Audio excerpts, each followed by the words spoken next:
लोग जो है वो इससे फ़ायदा हासिल करते हैं मस्जिद से, और इसी मस्जिद को वो यूज़ करते हैं नमाज़ पढ़ने के लिए और जुमा पढ़ने के लिए। तो ये भी एक इसकी अच्छी चीज़ है कि इसी ब्लॉक के अंदर मस्जिद है। तो ये सबसे अच्छी चीज़ ये है कि ये मुनज़्ज़म कम्युनिटी है। फिर यहाँ पे कुछ तकरीबन 20 से 30% तक जो है वो यहाँ पे घर बन चुके हुए हैं।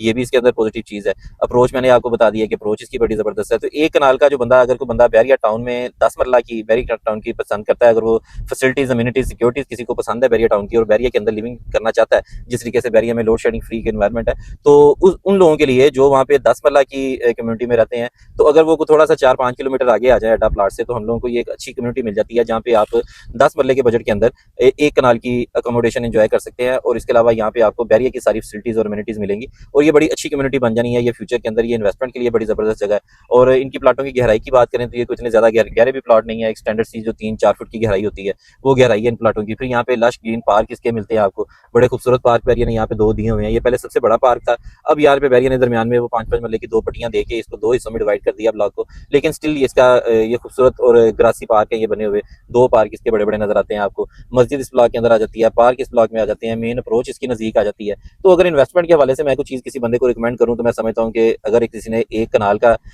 अपना घर बनाने का किसी का प्लान है, तो ये बैरिया ऑर्चर्ड का फेज़ 4 ये बड़ी ज़बरदस्त कम्युनिटी है और बड़ी अच्छी जगह है। यहाँ पे मैं स्ट्रांगली रिकमेंड करूँगा, क्योंकि अगर हम लोग यहाँ पे बात करें बजट की और इसकी रेट की बात करें, तो रेट यहाँ पे तकरीबन आपको एक 35-40 से प्लाट मिलने शुरू हो जाते हैं।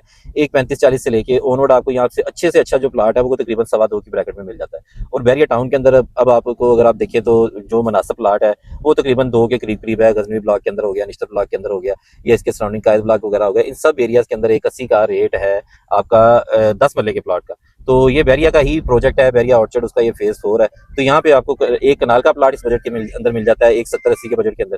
तो ये उस हवाले से एक अच्छी अपॉर्चुनिटी है, और ये रहने के लिए भी बड़ी ज़बरदस्त है। ये 5 साल पहले बैरिया ने डेवलप किया था, और इसमें आप ये चीज़ देखें कि इस वक्त ये जो इन्होंने दरख्त लगाए थे, ये छोटे छोटे 2-2 फुट के दरख्त थे, जो इस वक्त बड़े हो गए माशाल्लाह। 5 साल के अंदर जो है ये काफ़ी छाँव वाले ये पौधे बन चुके हुए हैं, और ये बड़ी अच्छी एक आपको ना एक काम और एक कूल फीलिंग देता है ये सारा ब्लॉक आपको। कोई शोर वगैरह नहीं है यहाँ पे किसी किस्म का, और इसके अलावा फैसिलिटीज़ अम्यूनिटीज़ यहाँ पे नज़दीक हैं।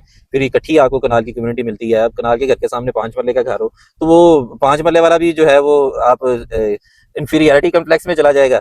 और जिस बंदे का 10 उसके सामने एक कनाल का घर है, तो वो भी सोचेगा कि मेरे सामने 5 मरले वाला कोई, एक बंदे के ऑटोमेटिकली अंदर एक तकब्बर आ जाता है, एक चीज़ आ जाती है, ये छोटा सा घर है मेरे सामने।